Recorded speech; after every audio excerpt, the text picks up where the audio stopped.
Chapter 4. The Road Through the Forest. After a few hours, the road began to be rough, and the walking grew so difficult that the Scarecrow often stumbled over the yellow brick, which were here very uneven. Sometimes, indeed, they were broken or missing altogether, leaving holes that Toto jumped across and Dorothy walked around.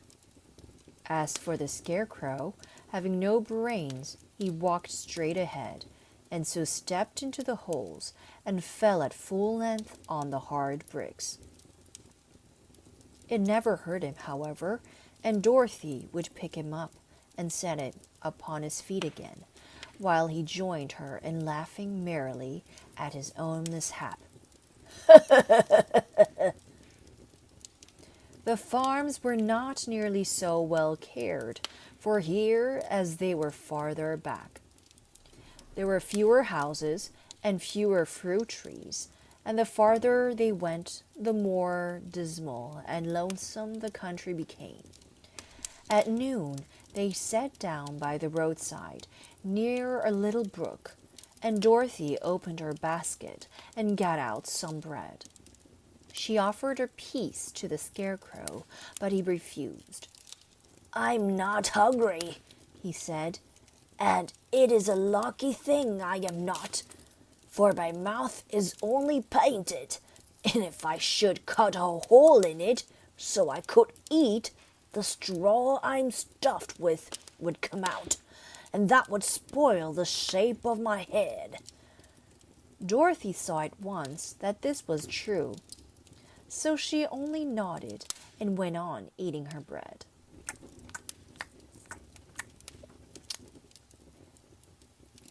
"Tell me something about yourself and the country you came from," said the Scarecrow, when she had finished her dinner.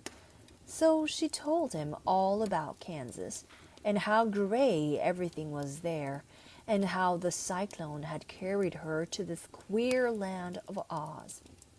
The Scarecrow listened carefully and said, "I cannot understand why you should wish to leave this beautiful country and go back to the dry, gray place you call Kansas." "That is because you have no brains," answered the girl.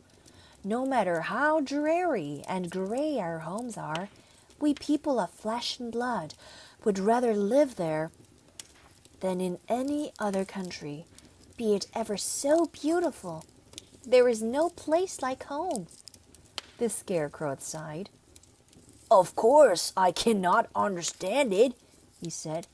"If your heads were stuffed with straw like mine, you would probably all live in the beautiful places, and then Kansas would have no people at all. It is fortunate for Kansas that you have brains." "Won't you tell me a story while we are resting?" asked the child.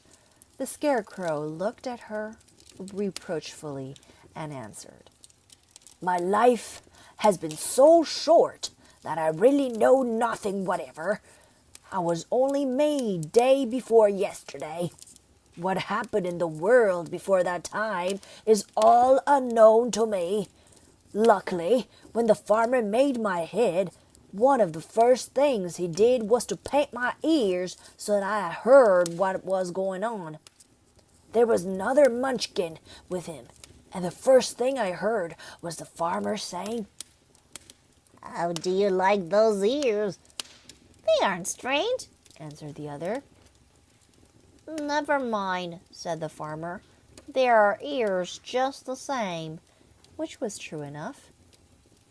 'Now I'll make the eyes,' said the farmer. So he painted my right eye, and as soon as it was finished, I found myself looking at him and at everything around me with a great deal of curiosity, for this was my first glimpse of the world." "That's rather pretty eye," remarked the Munchkin, who was watching the farmer. "Blue paint is just the color for eyes."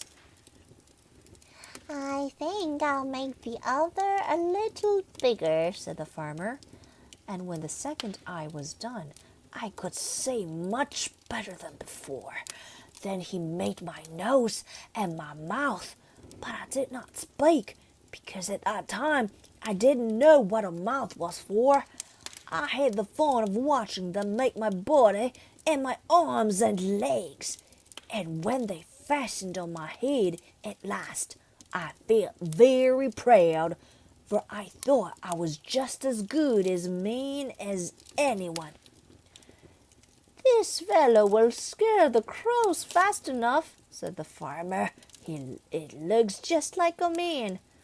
Why, he is a man, said the other. And I quite agreed with him. The farmer carried me under his arm to the cornfield and set me up on a tall stake where you found me. He and his friends soon after walked away and left me alone. I did not like to be deserted this way, so I tried to walk after them. But my feet would not touch the ground, and I was forced to stay on that pole.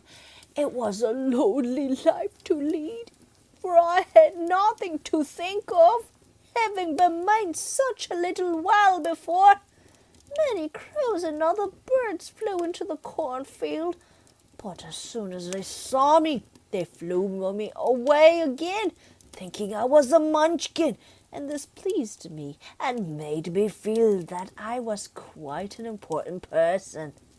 By and by, an old crow flew near me, and after looking at me carefully, he perched upon my shoulder and said, I wonder if that farmer thought to fool me in this clumsy manner. Any crow sense could see that you're only stuffed with straw. Then he hopped down at my feet and ate all the corn he wanted. The other birds, saying he was not harmed by me, came to eat the corn too. So in a short time, there was a great flock of them about me. I felt sad at this, for it showed I was not such a good Scarecrow after all. But the old crow comforted me, saying, If you only had brains in your head, you would be as good as men as any of them, any a better man than some of them. Brains are the only things worth having in this world, no matter whether one is a crow or a man. After the crow had gone, I thought this over and decided I would try hard to get some brains. By good luck, you came along and pulled me off the stake. And from what you say, I am sure the great Oz will give me brains as soon as we get to the Emerald City. I hope so, said Dorothy earnestly, since you seem anxious to have them. Oh, yes, I am anxious, returned the Scarecrow. It is such an uncomfortable feeling to know one is a fool. Well, said the girl, let us go. And she handed the basket to the Scarecrow. There were no fences at all by the roadside now, and the land was rough and untilled. Towards evening, they came to a great forest where the trees grew so big and close together that their branches met over the road of yellow brick. It was almost dark under the trees, for the branches shut out the daylight, but the travelers did not stop and went on into the forest. If this road goes in, it must come out, said the Scarecrow. And as the Emerald City is at the other end of the road, we must go wherever it leads us. Anyone would know that, said Dorothy. Certainly, that is why I know it, returned the Scarecrow.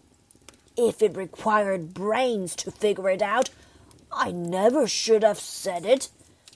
After an hour or so, the light faded away, and they found themselves stumbling along into the darkness. Dorothy could not see at all, but Toto could, for some dogs see very well in the dark, and the Scarecrow declared he could see as well as by day. So she took hold of his arm and managed to get along fairly well. "If you see any house or any place where we can pass the night," she said, "you must tell me, for it is very uncomfortable walking in the dark." Soon after, the Scarecrow stopped. "I see a little cottage at the right of us," he said, "built of logs and branches. Shall we go there?" "Yes, indeed," answered the child. "I am all tired out." So the Scarecrow led her through the trees, and they reached the cottage, and Dorothy entered and found a bed of dried leaves in one corner. She lay down at once, and with Toto beside her, soon fell into a sound sleep. The Scarecrow, who was never tired, stood up in another corner and waited patiently until morning came.